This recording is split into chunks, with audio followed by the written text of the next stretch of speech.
নমস্কার বন্ধুরা, তোমরা কেমন আছো? আশা করি তোমরা ভালো আছো। আমিও খুব ভালো আছি। দুলি ডেলি লাইফস্টাইলে আপনাদের সবাইকে স্বাগত। যদি আপনাদের ভিডিওটি ভালো লেগে থাকে, লাইক সাবস্ক্রাইব করতে ভুলো না। সকালে ঘুম থেকে উঠে আমি একটি ছোট কাজ সেরে নিলাম।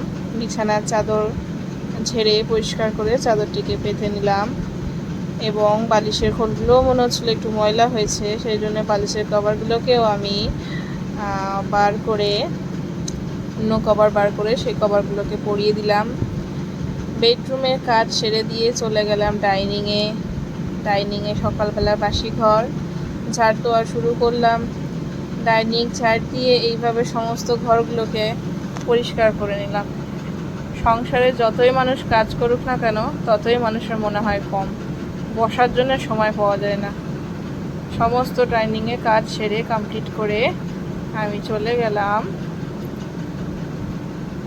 আর আমার পাশের রুমে আমার একটি ছোট পার্লার আছে ঘরের মধ্যে। দেখতেই পাচ্ছ, ভিডিওর মধ্যে দেখা যাচ্ছে অনেক শার্ট জামা কাপড় এদিক ওদিক অগোছালো হয়ে পড়ে আছে। সেইগুলো প্রায় বেশ গুছিয়েই ফেললাম। একের পর এক জিনিসপত্র, আমার বরের জামা টামাগুলো গুছিয়ে রেখে দিলাম ওর আলমারিতে, এবং আমার আলমারিতে আমার জামাগুলো গুছিয়ে রেখে দিলাম। দেখতেই পাচ্ছ আমি আমার পার্লার কীভাবে ছোট্ট ঘরের মধ্যে সাজিয়ে রেখেছি। তোমরাও যদি কেউ কোনো পার্লারের কাজে ইচ্ছুক থাকো, তো ছোট্ট করে ঘরের মধ্যে স্টার্টিং করতে পারো, খুব একটা খারাপ না। দেখো, এটা আমার পার্লার ঘর, আমি ছোট করে সাজিয়ে রেখেছি। এবার চলে যাবো বাসি কাপড় জামা ধোয়ার জন্য। বাইরে কিছু শুকনো কাপড় ব্যালকানিতে মেলা ছিল, সেইগুলিকে আমি সব একে একে উঠিয়ে নিয়ে চলে এলাম। তারপরে ঘরের মধ্যে শুকনো জামা কাপড়গুলো রেখে কিছু পরা জামা কাপড় ছিল, সেইগুলোকে আমি কাচবো এবার। তো সব জামা কাপড় আমাদের আমাদের ওয়াশিং মেশিন আছে, তবুও আমার ওতে কাচলে পরিষ্কার হয়, কিন্তু ছোট ছোট বাচ্চাদের জামা, যেমন স্কুলের ড্রেস, এগুলো নোংরা করে আর সাদা কালার, তো আমি ওয়াশিং মেশিনে দেওয়াটা ঠিক মনে করি না, কালার নষ্ট হয়ে যায়, অন্য কালারের সঙ্গে কালার লেগে যায়।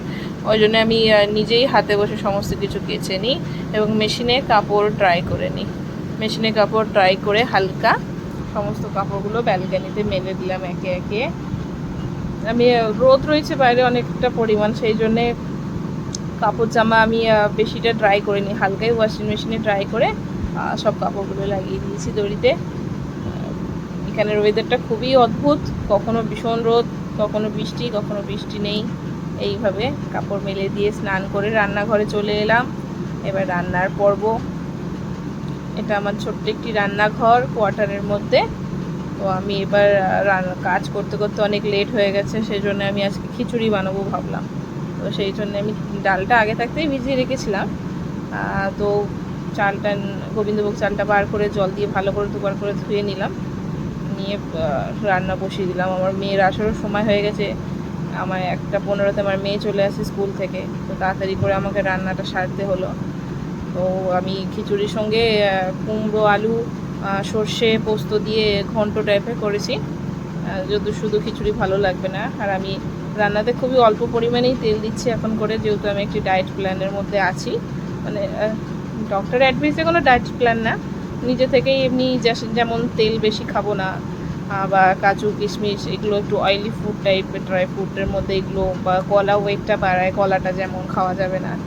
তো সকালে করে উঠে 15 মিনিট এক্সারসাইজ করি আর 20 মিনিট ওয়ার্কিং করি, তারপরে সংসারের কাজ একের পর এক লেগে থাকে।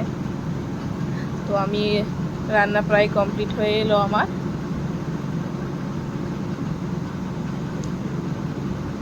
রান্না করছি, কিন্তু রান্নার সঙ্গে মনটা বাইরের দিকে পড়ে আছে, যে মেয়ে আসার টাইম হয়ে গেছে, যাই দেখে আসি একবার আসলো কি না।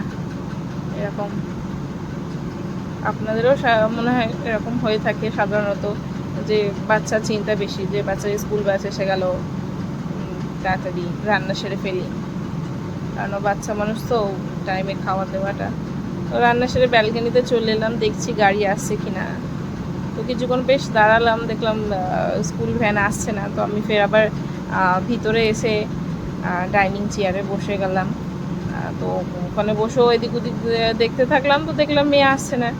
তারপরে দেখি আবার কিছুক্ষণের মধ্যে গাড়ি চলে এসছে, তো আমি আবার নিচে চলে গেলাম ওকে আনতে। দেখো লাফিয়ে লাফিয়ে কীরকম নামছে, খুব দুষ্টু। এই দেখো, এটা হচ্ছে আমার মেয়ে, এই চলে এসেছে। তো ওকে ফ্রেশ করে খাবার দিয়ে দিলাম, আমরা দুজনা বসে একসঙ্গে লাঞ্চ করলাম। বাই বাই বন্ধুরা, যদি ভিডিওটা ভালো লাগে প্লিজ লাইক সাবস্ক্রাইব করো আমার চ্যানেলটিকে আগে নেওয়ার জন্যে। অনেক অনেক ধন্যবাদ আমার ভিডিওটি ভিউ করার জন্য। Bye bye.